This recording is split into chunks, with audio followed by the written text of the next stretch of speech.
Prajem dobrý deň, pán Vrabel. Chcel by som vás poprosiť, vedeli by ste nám predstaviť prototypové a inovačné centrum tu na Technickej univerzite v Košiciach na Strojníckej fakulte? Takže ešte raz, vítajte na Strojníckej fakulte, vítajte na Technickej univerzite v Košiciach, vítajte v prototypovom inovačnom centre. Je mi veľkou cťou vás tu dnes privítať z pozície riaditeľa tohto centra. A možno tak na úvod, čím sa zaoberáme, čo je poslaním tohto centra, prípadne čo bolo motiváciou vzniku tohto centra. V princípe ide o súhrn nejakých faktorov alebo vývoja, ktorý sa zrealizoval v posledných 10 rokoch. To znamená, prišlo strategické rozhodnutie, keďže projektov pre priemysel nám pribúdalo a z roka na rok ich bolo viac. Ale veľkú časť toho budžetu alebo rozpočtu pre priemysel vlastne nám odoberala tá prototypová výroba. A jednak z toho finančného hľadiska, ale samozrejme boli sme odkázaní aj na dodacie termíny našich kooperantov, ak to takto môžem povedať. Čiže vtedy vzniklo nejaké strategické rozhodnutie vybudovať toto centrum. Odvtedy vlastne prešlo, budúci rok budeme oslovať 9 rokov.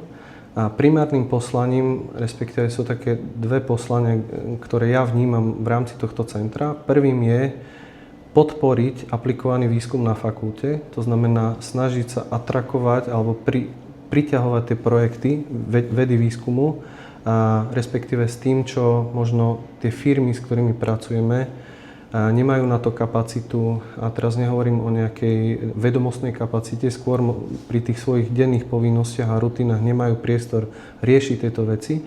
A druhá neodmysliteľná časť, a podľa mňa tá kľúčová v rámci nášho centra, je vytvárať priestor pre našich študentov strojníckej fakulty, aby mohli deň čo deň participovať na týchto projektoch a zapájať sa do týchto, povedzme, veľmi krásnych projektov, pretože v portfóliu firiem, s ktorými dennodenne pracujeme, sú spoločnosti z leteckého, vesmírneho, energetického priemyslu, a samozrejme sme na Slovensku, tak aj ten automobil priemysel je veľmi silný u nás. Prosím vás, mohli by ste nám povedať zo pár zaujímavých projektov, ktoré vlastne ste robili tu v tomto prototypovom centre? Určite, tak nadviažem hneď na tie priemysly, ktoré som spomenul. Začnem s jadrovým alebo s energetickým priemyslom. Tam vlastne od vzniku tohto centra prechádzame nejakým vývojom, ale jeden z prvých a kľúčových projektov pre toto centrum bolo fragmentácia parogenerátorov alebo vyraďovanie jadrovej elektrárne v Jaslovských Bohuniciach, respektíve jej časť. Konkrétne sa jednalo o 12 parogenerátorov, kde sme vyvíjali zariadenia, ktoré boli schopné využitím trieskového opracovania, to znamená kotúčové frézy, a robotizácia, automatizácia, boli schopné fragmentovať a podeliť tieto parogenerátory do stavu. Ono ide o to, že tie zariadenia, keď sa vyradzujú, tak majú dve možnosti alebo tri možnosti. Časť tých zariadení alebo tej ocele, ktorá sa spracuje pri vyradení, ide uvoľnenie do životného prostredia reálneho, v ktorom pracujeme. Druhá časť môže byť použitá ďalej, ale iba v rámci jadrových elektrární. A tretia časť, tá najhoršia, ktorú v podstate generujeme pri tej likvidácii elektrárny, je tá, ktorá musí byť pretavená alebo uskladnená v tých sarkofágoch. Čiže našim poslaním pri fragmentácii týchto PGčiek bolo najmä to, že sme ich vedeli uvoľniť do životného prostredia, pretože je to primárny okruh, kombinácia primáru, sekundáru, čiže tá radiácia je pomerne vysoká. Čiže toto bol jeden z kľúčových projektov keď ste sa pýtali na tie projekty alebo na nejaké referencie, veľmi silný. V súčasnosti alebo v súčasnej dobe pracujeme na ďalších 2 až 3 významných projektoch pre atomovú elektráreň. Uspeli sme v tendri dokonca na fragmentáciu alebo vyraďovanie samotného reaktora. Aj tuto v dnešnej dobe prebiehajú a v priebehu 2-3 týždňov nás čakajú prvé FAT skúšky na tieto zariadenia. Ak by sme prešli na letecký priemysel, tak aj tuto pred nami vidíme časti palivových sústav. Sú to pre partnerov v rámci letectva. U niektorých partnerov primárne zaoberajúcich sa palivovými sústavami v Českej republike, ale poviem aj na Ukrajine máme viacerých partnerov, s ktorými spolupracujeme. Samozrejme nesmiem opomenúť gigantov, akými sú Airbus, La Roche, Latesys vo Francúzsku. Primárne, ako to, čo my tu robíme u nás v prototypovom inovačnom centre, máme 3 skupiny ľudí, ktorí tuto pracujú. Čiže jedna skupina je primárne určená na vývoj a konštrukciu a tieto veci s týmto spojené. Potom máme veľmi silné výrobné oddelenie, čo ste mali aj pred chvíľou možnosť vidieť a vlastne kde je tá primárna oblasť nášho spolupôsobenia. A tretia oblasť, samozrejme, keď spomeniem, čo som letecký, automobilový.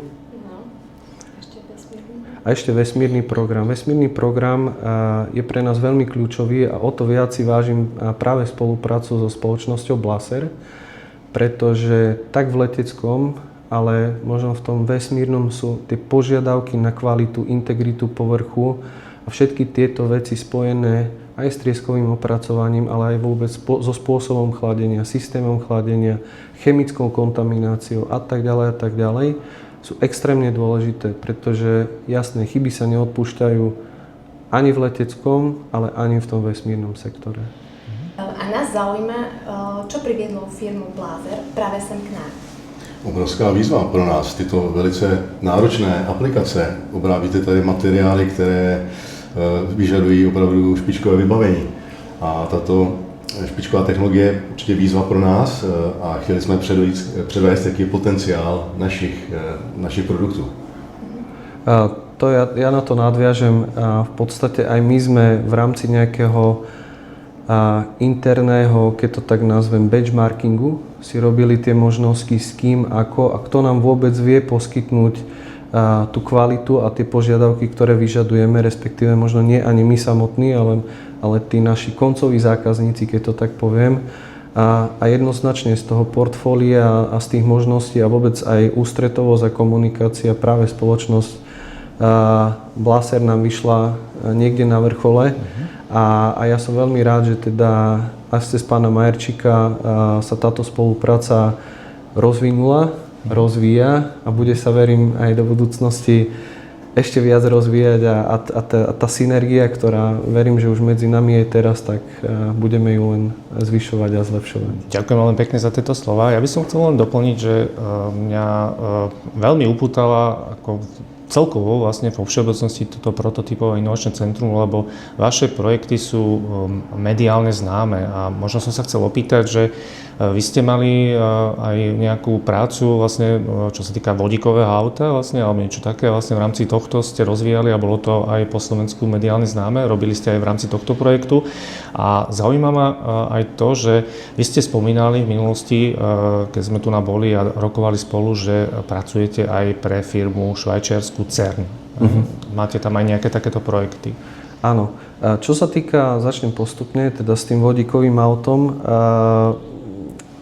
Primárne ako centrum, my sme sa na tom ako samotnom aute nepodielali, pretože to je skôr záležitosť iného výskumného tímu, profesora Brestoviča v rámci našej fakulty, ktorý na tom pôsobí.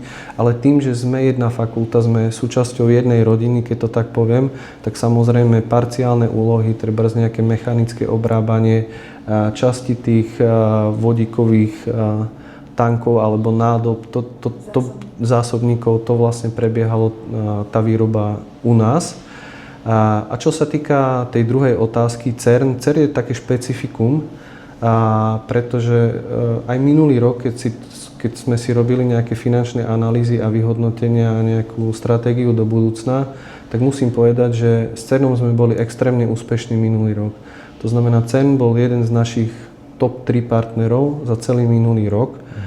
A veľa ľudí na to pozerá, že je to niečo, na čo si nevieme šáhnuť. A podľa mňa veľa partnerov aj v rámci Slovenska, s ktorými spolupracujeme a prídu sa sem pýtať ohľadne leteckého vesmírneho priemyslu, ale napríklad aj ten CERN, myslia si, že je to niečo, kde oni ani nemajú nárok sa zapojiť a pritom opak je pravdou. A snažíme sa komunikovať s tými ľuďmi samozrejme krok po kroku, čiže cez nejaké tendrové, výberové konania dostaneme sa do toho, poviem, známeho portfólia tých dodávateľov a potom to už ide.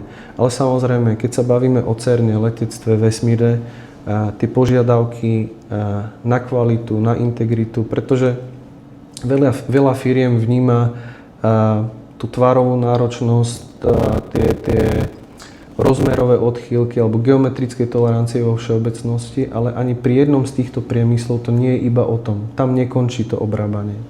Keď sa bavíme o nejakej integrite, to nie je len drsnosť povrchu. To sú zvyškové napätia, to sú deformácie v podpovrchových vrstvách a tak ďalej a tak ďalej. Čiže poviem, veľa firiem vie vyrobiť túto súčiastku v takej istej kvalite, aj keď sa pomerá na nejakom súradnicovom meracom stroji, ale tá kvalita je vždy iná. A to je tá rozdielová vec, prečo aj spolupráca s Blazerom. A keď sa opýtam, keď sme začali tento projekt, myslím, že to bolo v máji v roku 2025, tak čo boli hlavné nejaké ukazovatele alebo hlavné ciele vlastne pre voľbu produktu Blazer, kvapaliny pre obrábanie? Šťastie som to už načrtol, čiže bola to, dajme tomu, transformácia posledných 3 rokov, pretože to, aby sme vôbec mohli pracovať v tomto segmente, o ktorom sa bavíme, letectvo, vesmír, potrebujeme byť aj prikrytý systémom manažerstva kvality. A v tom sme, myslím si, že široko ďaleko, aj na akademickej pôde jediný tu. Dokonca nebojím sa povedať v strednej Európe alebo v Európe ako takej. My sme certifikovaní už 3. rokom systému manažerstva kvality podľa normy AS 9100. To znamená, vôbec umožňuje nám prihlásiť sa do súťaží a do kontraktov a do spoluprác s takýmito firmami. Ale ak by, to je prvá vec, čiže tá požiadavka aj na tú kvalitu a na tie rezné emúzie vychádza aj z toho vôbec systému manažerstva kvality, pretože aj tí zákazníci, s ktorými my pracujeme, oni nám prenášajú tú zodpovednosť na nás. Čiže oni už od nás vyžadovali nejaké certifikáty o tom, že vôbec tá rezná emúzia, ktorú pri obrábaní používame, spĺňa tieto parametre, to je prvá vec. A samozrejme z tých takých, poviem, bežných, ale nemenej dôležitých je, že vlastne pri tých obrábacích strojoch alebo s tými obrábacími strojmi pracujú ľudia. A vieme, že množstvo, a poviem teraz otvorene, lacných náhrad tejto emúzie spôsobuje aj nepríjemnosti. Jednak nejaké pachové, jednak dochádza k rýchlemu kazeniu alebo znehodnoteniu tejto emúzie a v neposlednom rade vlastne môžu sa vyskytnúť nejaké problémy kožné, prípadne dýchacích ciest. A to bola tá druhá vec, ktorú by som určite chcel a riešil aj bez ohľadu na to, že či to letectvo alebo neletectvo. Zvolili sme produkt, polosyntetickú kvapalinu pre obrábanie BeCool 755, verzia 94, ktorá má výrazne schválené vlastne certifikáty pre letecký priemysel. A ako som povedal, začali sme približne v máji minulého roka. A chcem sa opýtať, že ako ste spokojní s týmto produktom, ktorý bol nasadený a bol naliatý do všetkých vašich CNC obrábacích strojov v počte 7 kusov? Ten rozdiel, a poviem to úplne otvorene, necítim iba ja a ľudia, ktorí pracujú s touto emúziou. Keď začnem postupne, možno to, že tá údržba je omnoho jednoduchšia tých strojov, neostávajú tam tie flaky, potom oleji, rýchlejšie to steká, nemá tendenciu nalepovať sa na tie súčiastky, dobre odplavuje, chladí, vlastne tie primárne veci sa nám omnoho zvýšili, dokonca na mnohých alebo na každom jednom projekte, ktoré sme robili s konkurenciou a potom sme prešli na vás, je citeľné zvýšenie produktivity a efektivity toho obrábania. To znamená, predĺžujeme trvanlivosť toho nástroja, vieme ho efektívne chladiť a tak ďalej.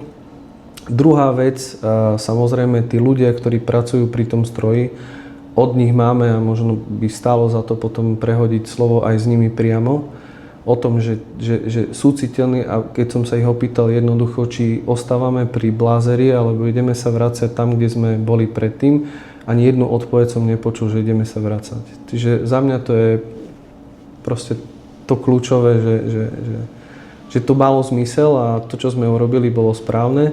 A poviem ten tretí a pre mňa taktiež nemenej dôležitý, že manželka mi hovorí, keď sa vraciam domov, už necíti zo mňa olej.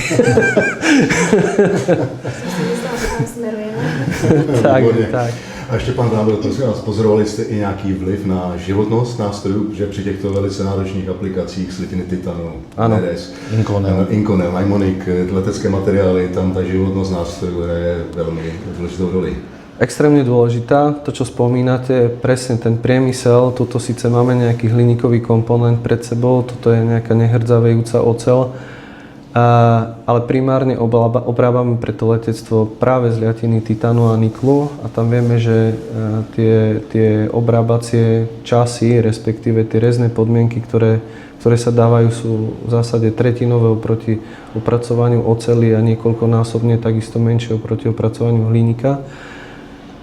Vidíme a je to citeľné, ten rozdiel. Je to niekoľko x%, možno by som mohol povedať aj v desiatkách percent, ale bavme sa na úrovni percent, že minimálne tých 15-20% sme dokázali týmto predĺžiť trvanlivosť tej reznej hrany, toho rezného nástroja, čo je extrémne veľa. Pretože vieme, že každá jedna firma, ktorá opracováva tieto ťažko obrobiteľné zliatiny, tie náklady na nástroje sú radovo v desiatkách, v stovkách tisíc ročne a tým, že dokážeme z toho balíka tých nákladov usporiť 20%, je enormné číslo. Důležitá je ekonomika ve výrobě, takže i náklady na pořízení emulze, kapaliny. Pozorujete i vliv na spotřebu, že byste spotřebovali méně kapaliny? Je to pravda. Osobne momentálne neviem povedať, čo je ten hlavný dôvod, že tej kapaliny spotrebujeme menej, ale je to reálny fakt. Je to reálny fakt, čiže my keď sme si obstarali alebo máme tu nejaký jeden súd, tak nám obrábame viac, obrábame dlhšie, obrábame miestami aj na dve smeny primárne, ale tej reznej emúzie nemám pocit, že ide o mnoho viac. A to je tá efektivita. To znamená, keď si dáme na tie misky váh pomyselné tú cenu a ten výkon, tak je to neporovnateľné s tou konkurenciou. Basta. Perfektne. Ďakujem veľmi pekne, ďakujem veľmi krásne.